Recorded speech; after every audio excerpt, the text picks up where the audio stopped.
शाह साहब, आपने जो मुझे मंडे को बोला, तो टेस्टिमोनी के लिए आपने लाइव चैट से बोला था। यूट्यूब सूफी तो गार्डन हुआ ये चैनल कि बस यूट्यूब लाइव मैं चैट से मैंने आपको देख के बोला इनकी जी, जी। टेस्टिमोनी आएगी। जी बोले जी, आगे। जी। जी।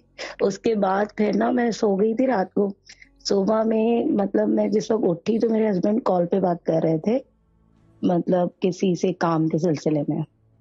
तो मैंने उनसे फिर बंटी। पूछा, मैंने कहा किससे बात कर रहे हैं? तो उन्होंने फिर मुझे बताया, तो फिर आज वो चीज़ फाइनल हुई। मतलब इनको 2.5 लाख रुपए का काम मिला एफसी से, ठीक है?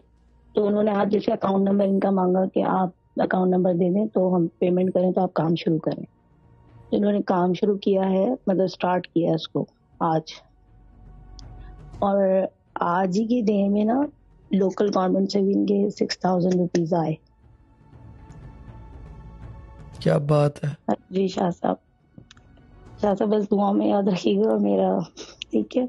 दुआओं में याद है बाजी, ग्रुप में है, दुआओं में याद है। अब चैट में आप ऑन एंड ऑफ आया करो ना। अब तो पता चल गया ना कि चैट से नहीं क्या शाह साहब, होता है। मैं तो रोज़ ही आती, मैं तो हाँ, रोज़ ही होती हूँ और शाह ये साहब। सबको बताएं जाके ग्रुप में अपने।